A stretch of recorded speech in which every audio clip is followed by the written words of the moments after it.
Hello, everyone. Well, I am very excited. I have got Pat Iyer with us today, or if you're American, it's Iyer, is how we pronounce that, Iyer. And Pat has written tons and tons of books for the medical industry on legalities and so on. That's one thing. She's also a book coach, but not only that, she has her own story of resilience, of losing $1 million and having to deal with the fallout from that and coming back from that again, back when $1 million was a lot of money. We can say that. But I'm just so interested to hear the backstories of people. Yes, we will talk about what she does for a living and so on.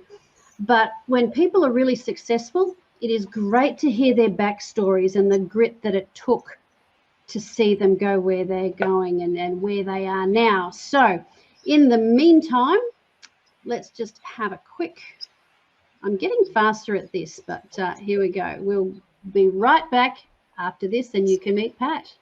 The strongest prison bars are in your head. Leaders and teams, it's time for a jailbreak.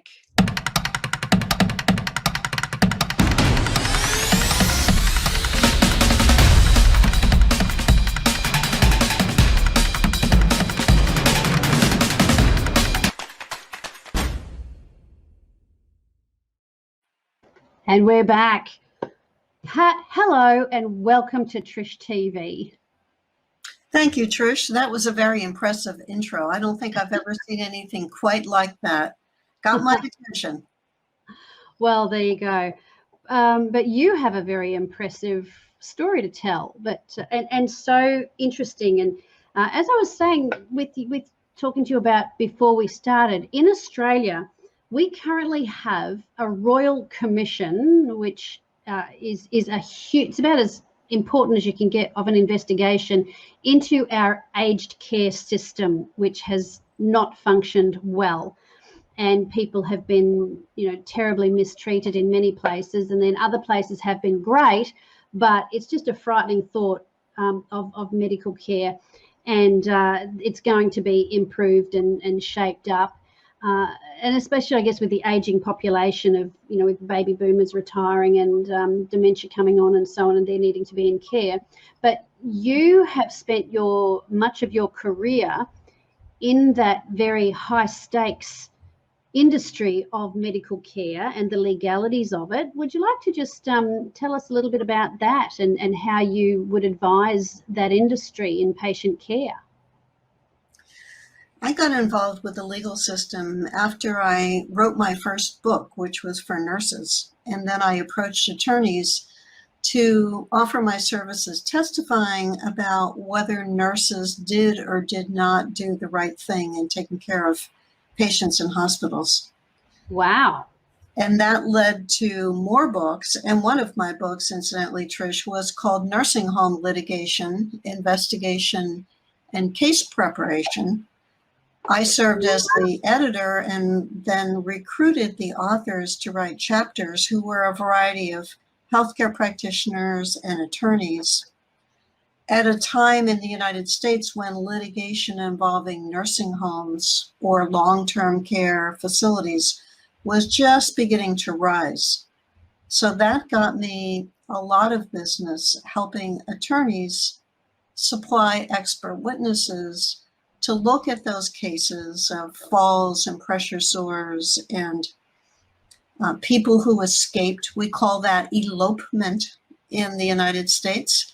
It's a very different kind of elopement than running off to get married, but running out of the facility and then getting locked out, for example, in the middle of the winter does not end well for the older person. Do you know, that happened to one of my relatives. They were watching, they have dementia, or they've passed now, but they were watching people put the code in. Yes. And they just wandered out down the road, down the street, and they were missing for a little while, and then they were collected and brought back. But oh my goodness, it gave her spouse some really stressful experience. That was incredible. I wonder if, and I know the American legal system is different to Australia, But I would imagine that some of the advice that you would have in a book like that would translate across. Would you say? The basic principles are the same. How they're carried out may differ from setting to setting. People in the United States have recognized the ability of somebody with dementia to memorize the code. So there are alarms that can be put on people's clothing or on their wrists or on their ankles, so that if they tried to walk out of the doors, it would set off an alarm, and presumably somebody sitting at a desk would intercept them before they completely exited the property. But it happens often enough that it's not a foolproof system.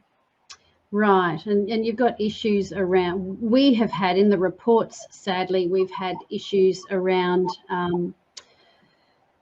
patients being mistreated by untrained staff or staff who've been hired who don't have the, they might have certain skills but lack empathy and compassion. And so, you know, and I mean, when you're hiring someone, you can't say to them, so were you abused as a kid? Do you have problems with your parents? Do you hate your father? I'm pretty sure you're not allowed to ask those questions.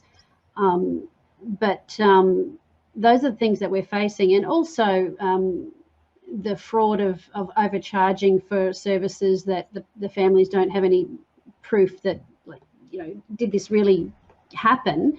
And then, of course, there's the other side of things where they're just doing their best and they're really trying hard. And then someone like you can be of great help to an institution to help them to put things in place. Would that be fair to say? It is. You know, it's a very challenging aspect of healthcare. The elderly people are fragile. They're at risk for being injured in a variety of ways. They are taken care of by largely unskilled staff who are paid at the bottom end of the schedule of wages. And it's difficult, demanding work. It's physically draining. It's hard to reason with somebody who has dementia. I have met nurses who are very protective of the elderly population, and they develop a real affection for those individuals. But overall, it's a difficult area. Yeah. Now, do you have, I think when I went to Amazon, I saw a string of books under your name. So if people were to go to Amazon, they could maybe put your name in the search bar and those books would come up? They would. Most of my books, I have written or edited 50 of my own books at this point. There's a couple that are directed towards improving your writing skills or getting published. One's called 52 Writing Tips. Fast and easy ways to polish your writing. And the other is how to get published. The rest of the books are written for legal nurse consultants and attorneys or nurses, spanning back to 1986 was when I had my first book published. Okay, well, I'm just going to put that in as a banner for people. So go to Amazon or amazon.com.au, because Australian Amazon is different, and search for Pat's name. If you're in the medical industry or you know people who are, then this may be an interesting resource, or in nursing homes, this just might be good to browse. And also, Pat, you're still available for consulting in that field. Yeah, good. I just wanted, because that's really valuable. I know that we're going to talk about your other areas, but this is something that's on my heart because, you know, I've got an 80-year-old mother that is now at home with, she fell a week ago and she fractured her shoulder in 3 places.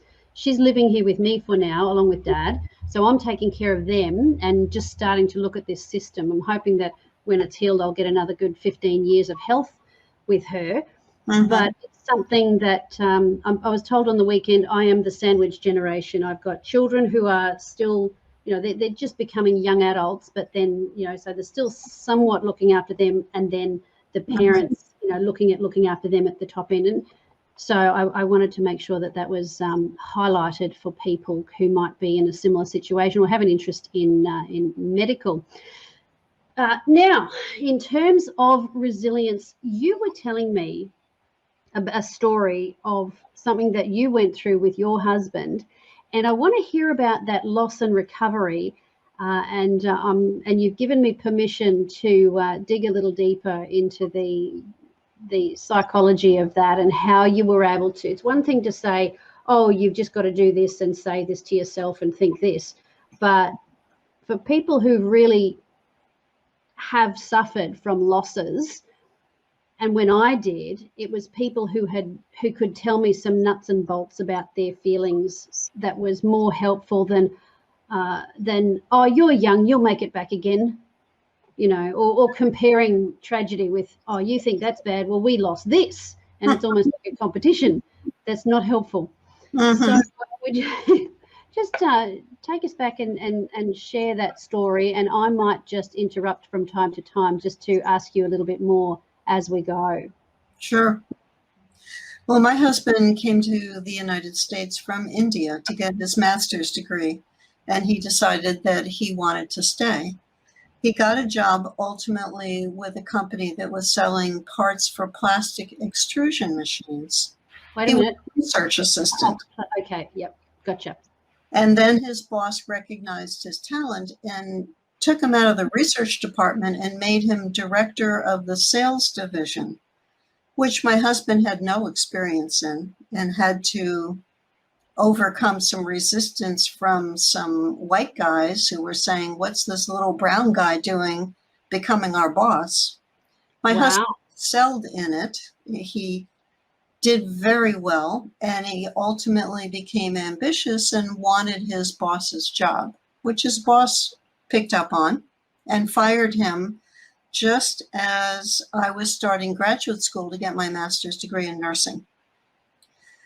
We had $25,000 in the bank, which lasted us a year. This was 1978, 1979. And in that year, we never used a deposit slip. We only withdrew. By the time I finished my program, we had roughly $200 left in the bank. My husband was putting together some financing. And as an Indian, he was entitled to minority small business loans from the United States government. So he put together this package that consisted of all of the money that we borrowed, which turned out to be $1 million. And we had to sign a personal guarantee. For people who are not familiar with that, who are watching this, that means that if we defaulted on the loans, everything that we had could be taken. All of our possessions, our house, everything. We were optimistic, you know, Trish, we thought this was going to work out fine. My husband was going to get back at his boss by starting a competing business. It was going to work out great. And unfortunately, when we borrowed the money, it was in the 1980 when the interest rate was 26% per month. And there's really no way that you can pay back money at that rate, which we didn't realize at the time. At the time we signed that personal guarantee, we were very optimistic, probably foolishly optimistic. So when the business failed, then I was 6 months pregnant. The man from the bank came in to look at our house to determine if it was worth taking. My husband followed him around and said, oh, do you see that water stain on the ceiling? Do you see that crack on the wall? Trying to point out all the flaws of the house. So Pat, can I ask you, yes, when you took that loan out, what sort of advice did you have? A broker who was going to get a commission on the loan? Did you have any objective advice, or was it someone helping you get it who had a vested interest in you getting that money? The money came from government programs. Okay. Their interest is in handing out money. So yes, a government program, okay, but so the government program didn't have any safety net criteria in there in that should the interest go to this rate about serviceability? No. Right. We had an attorney who helped with the closing, and he did inform us, you know, this is what a personal guarantee means. I remember he handed us the pen And he Yeah. watched us sign that document. And what were the interest rates when you started that loan? Oh, they started they remained the same. They were at 24%, and then we paid 2 percentage points over that rate. So that's how it ended up to be 26% interest rate per month. Wow. On $1 million. Mm-hmm. Yeah, we've seen a number of financial changes in the last few decades after the crash in 87 and also recently with the global financial crisis. And I mean, America may be different, but yeah, that's a sometimes when you're young, you don't realize that, you know, say 25% means that, you know, that's, yeah, per annum, that means in 4 years you've paid the whole thing already just in interest. So I feel for you because our legislation here in Australia now has got that there are a lot more, you have to be a lot more informed. They have responsibilities to speak to you, but it's still fairly murky. And this is where young optimistic people can get caught up in things and risk. So I feel for you. Well, we learned a lot of things from that process. And when my husband was successful in negotiating with the lenders, he was able to come back and run the business without the welding component, but he was a manufacturer's sales rep, a middleman who bought the product from the original equipment manufacturer and sold it to the customer and marked it up in between. Mm-hmm. We could do that in our living room without the responsibilities of the welding shop, which was in a bad part of an urban city and periodically would get broken into. And we would get phone calls in the middle of the night. Mr. Iyer, your alarm has gone off. Somebody's been in the building. That gets old, Trish. I can tell you that after you've been called at 2 o'clock in the morning 4 or 5 times a year, that gets really old. Yeah. So we survived. Right. So you renegotiated and brought the business home, reshaped it, and you were able to make your way from. So you said you're pregnant as well when everything went kaput. Mm-hmm. My goodness. So you're facing having everything taken away by the bank. Yeah. But your husband was able to renegotiate the loan terms to something that was a little bit more manageable. Is that what happened? It was. He got them to agree to accept 10 cents on the dollar, and he sold all of the equipment, sold the building. I envisioned me having this baby and living on the street in a cardboard box. You know, that was my goodness. what went through my brain.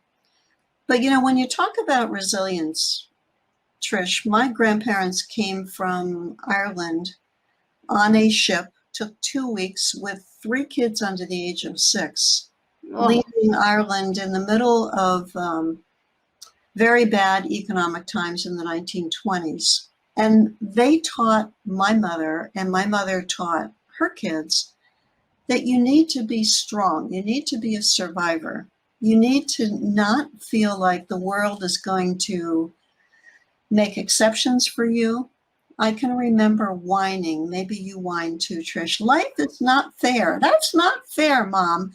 What you're asking me to do is not fair. And she would look at me and say, life is not fair. Oh, that was the end of that whine because I couldn't go any further with it. No, fair is what you pay to ride the bus. Life isn't fair. I haven't heard that expression, but I would think that a lot of your listeners and a lot of your guests who talk about resiliency talk about the fact that it doesn't do any good to lay down and complain and whine or play the victim. Oh, poor me. I was raised with the concept that you're responsible for your decisions, for your destiny. If you don't like the way something is, change it and recognize that you're pulling from deep strengths that serve you well. If you don't have that philosophy, you will continue to be run over and then wonder, how come I have all this bad luck? It's very fortunate that you had parents that instilled that in you, because a lot of people don't. And I think that's why it's good to talk about these things online and in different places. And what you've said reminds me, I did a very short teaching a week or so ago. It's online, about 2 questions you need to change. And one of them is stepping away. Instead of asking, why me, which is whining and it's victimhood, switching that to, okay, what now? Which is exactly what you did. You stopped saying, oh, why me? This is unfair. I'm going to have my baby in a cardboard box in an alley. Hold on. What now? What can we? So it certainly does help that to have an upbringing that puts that in, but you can start from anywhere, can't you? You can start and you can learn this stuff. I didn't start learning things like this until I was an adult. So, I had to really learn it and practice it, and then I was forced to. But everybody can become more resilient. It's not just a matter of throwing out a cliche. You've really got to change the way you think. So well done you. And so you got out of that situation, and how did that go? We did. My husband, in the process, also learned about the stock market. He's very good at numbers. He likes the game element of the stock market. If the news says that this happened, that means that that's going to do this to that stock, which means I need to do this to that stock. And he got involved in options and puts and calls, which are sophisticated investment tools. And we built up our income again. I also used my nursing degree, my bachelor's and master's degree in nursing, to get into a teaching role. Having an education and not relying as a woman thinking, oh, my husband will always be able to make money and take care of me. Well, no, I never accepted that principle either. No, a man is not a plan. Say that again? A man is not a plan. Yes. So very good. So I worked, and we paid off my student loans, and we put away money and saved for a house. And then we got a better house, and I continue to work. Even now I have sold my business working for attorneys. I help people as a ghostwriter and as an editor. I enjoy working. I don't believe that when you turn 65, and I'm past 65, I don't believe that you're suddenly incapable of contributing. So I enjoy what I'm doing. That's just so awesome. Now let's move into that field now and talk about what you are doing. How did you make the shift from what you were doing with nursing, or whatever it was that shifted you into the books? I guess you had so many books out already. I guess you I did. Yeah. I think in the last 6 years since I sold the company, I think I've released maybe another 4 or 5 books.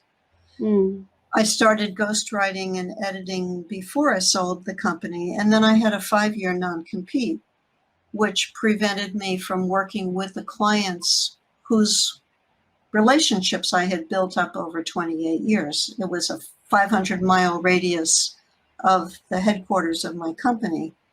We have a house in Florida that we live in the wintertime, and a house in New Jersey for the summer. So I could have started working with attorneys in Florida, but I chose to stay in the ghostwriting and editing, and also coaching nurses to help them with their business.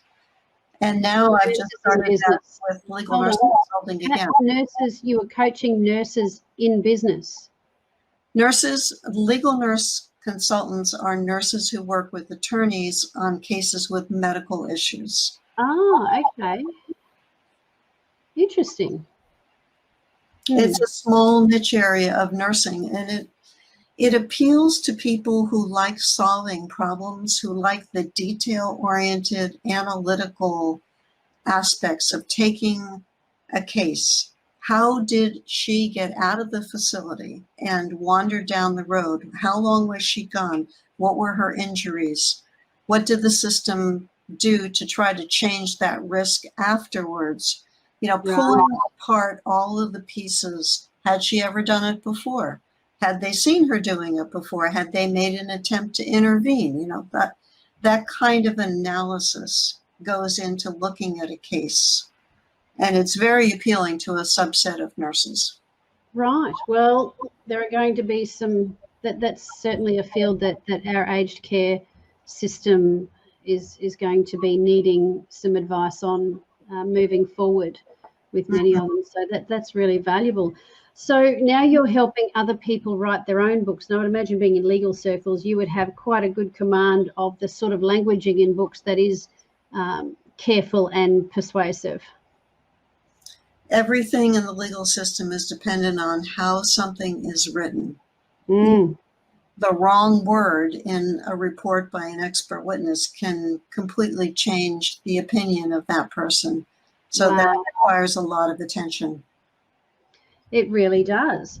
Which brings us to what you're doing now with your website. I'm going to share your website. Well, it's patiyer.com, or if you're American, it's Pat Iyer. Did I say that right? Pat Iyer. You did.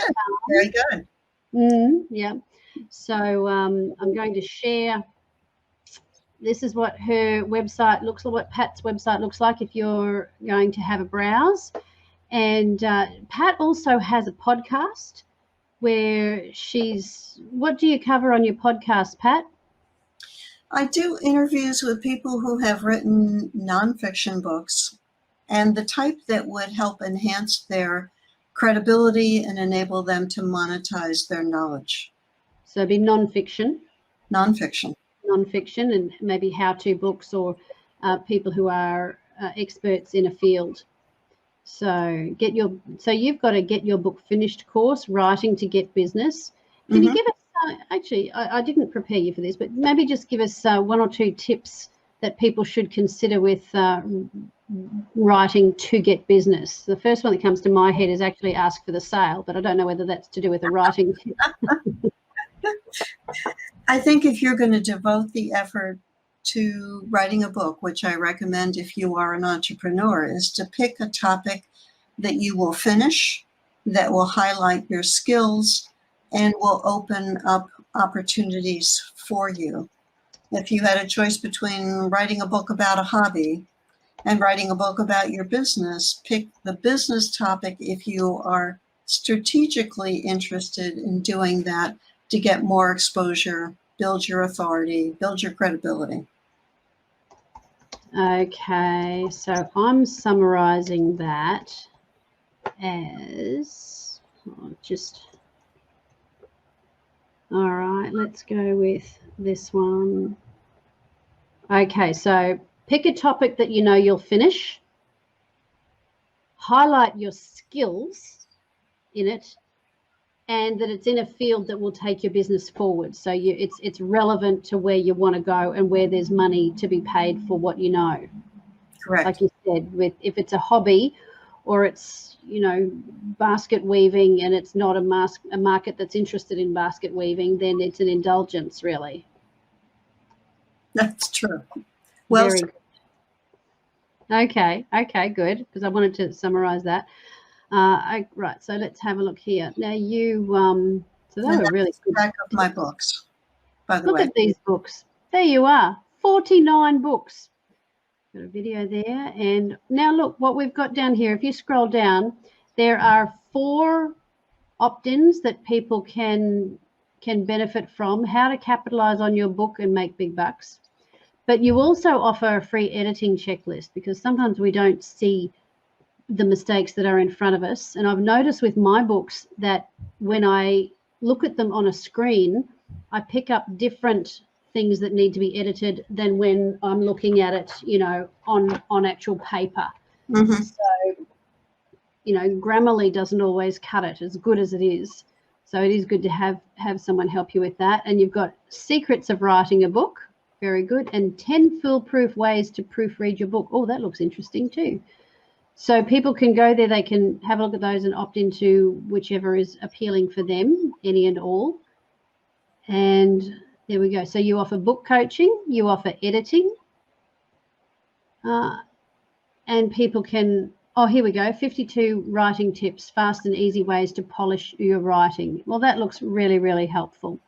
So thank you, Pat. This has been so informative and helpful. It's been a delight to have you on and hear not just your background, which does give you the credibility, but your personal story of you're not just writing books and telling people what to do. You've actually lived some experience there that is worthwhile, and people can relate to that. And then, you know what, if you have got a book in you or you've been working on one, then you can visit Pat's website and maybe find out whether she can be of help to you in your book writing experience to get it closer to finished and marketed and out there. So thank you so much, Pat. It's been an absolute pleasure having you on.